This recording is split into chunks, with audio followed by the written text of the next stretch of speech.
Hello friends, જય Shri Krishna. Welcome back to my YouTube channel Vraj Cook. આજે આપણે આઈસ્ક્રીમ બનાવશું જે શરીરને એકદમ ઠંડક આપશે, એસિડિટી અને જેને બહુ ગરમી રહેતી હશે ને એના માટે ઘરનો એકદમ શુદ્ધ અને એકદમ 30 જ મિનિટમાં બની જતો આપણો આઈસ્ક્રીમ બનાવશું. અને બજાર કરતાં પણ એકદમ ચોખ્ખો અને આઈસ્ક્રીમ બનાવશો ને તો બાળકો એમ જ કહેશે કે મારે બજારનો નથી ખાવો, મારે ઘરનો જ ખાવો છે. એટલો સરસ ટેસ્ટી અને એટલો યમી બનશે ફ્રેન્ડ્સ. તો ચલો આજનો વિડીયો સ્ટાર્ટ કરીએ. વિડીયો પસંદ આવે તો લાઇક, શેર અને સબસ્ક્રાઇબ કરવાનું બિલકુલ ભૂલતા નહીં. તો ચલો આજનો વિડીયો સ્ટાર્ટ કરીએ. તો ફ્રેન્ડ્સ, લેમન ગ્રાસ છે ને આ રીતનો હોય છે, તમે જોઈ શકો છો. આ તમને છે ને મેં ઓનલાઈન એમેઝોન ફ્રેશમાંથી મંગાવેલો છે. તમે જે ઓનલાઈન માર્કેટમાં તમને ઓફલાઈન પણ મળી જતો હશે ને ઓનલાઈન પણ આ રીતના મળી જાય છે. તો આપણે આમાં થોડાક એના જે કટકા છે એ લઈ લઈશું ને એકદમ ધોઈને સાફ કરીને મેં રાખી દીધો હતો. અહીંયા મેં લીલી ચાને એને જે કાતરની મદદથી એને કાપી લીધી છે અને મિક્સી જારમાં આપણે લઈ લઈશું.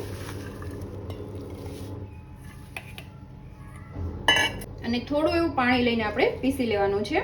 તો ફ્રેન્ડ્સ જો આ રીતના એકદમ સરસ રીતે આપણે એને પેસ્ટ છે રેડી કરી લેવાની છે. પેસ્ટને આપણે સાઈડમાં મૂકી દઈશું. અહીંયા મેં છે ને થોડું એવું દૂધ લઈ લીધું છે.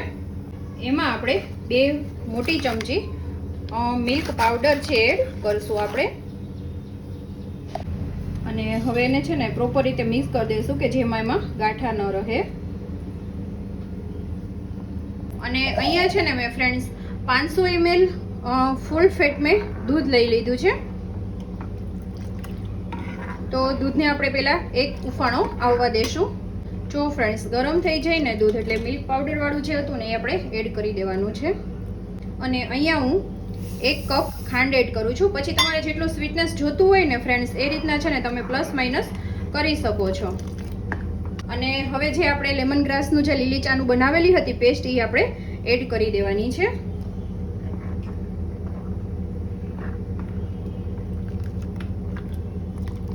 અને હવે આપણે ફ્રેન્ડ્સ એને કન્ટિન્યુ 15 થી 20 મિનિટ કે હાફ થઈ જાય ત્યાં સુધી આપણે એને ઉકાળી લેશું. તો અહીંયા હું ત્યાં સુધી એને ઉકાળી લઈશ.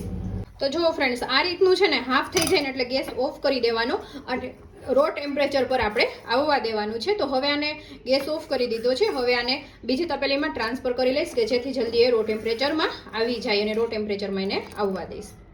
તો ફ્રેન્ડ્સ, રો ટેમ્પરેચર પર આવી ગયું છે આપણે લીલી ચાનું આઈસ્ક્રીમ. તો જો તમારે હેન્ડ બ્લેન્ડરથી કરવું હોય ને તો તમારે ફ્રીઝરમાં સેટ કરવાનું.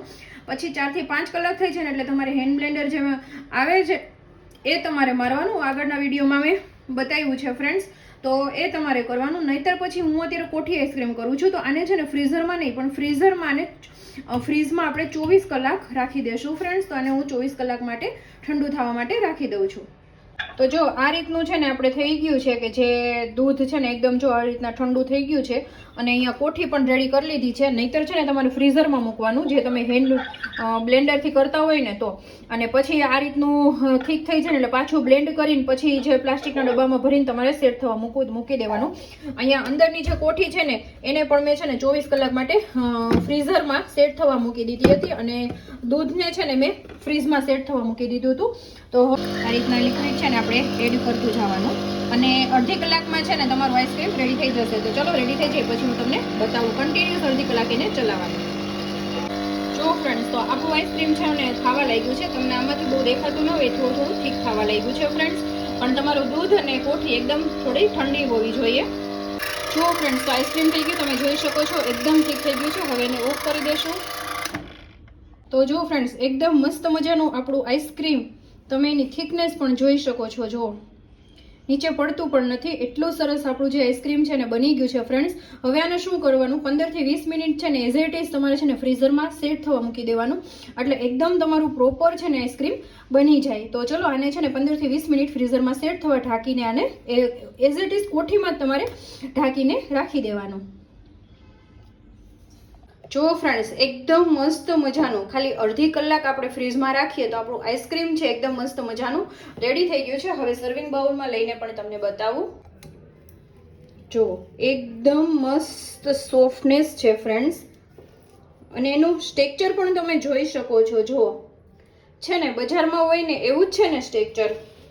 તો હવે આપણે સર્વિંગ બાઉલમાં લઈ લેશું ફ્રેન્ડ્સ. જો એનું સ્ટ્રક્ચર પણ તમે જોઈ શકો છો ફ્રેન્ડ્સ. છે ને અને એકદમ ઇન્સ્ટન્ટ અને ફટાફટ બની જાય છે. અને આ આઈસ્ક્રીમ તમે એકવાર બનાવી લીધું ને તો બાળકો તો છે ને બજારનું તો ભૂલી જ જશે ને એમ જ કહેશે કે નહીં તમે ઘરે જ બનાવો આઈસ્ક્રીમ.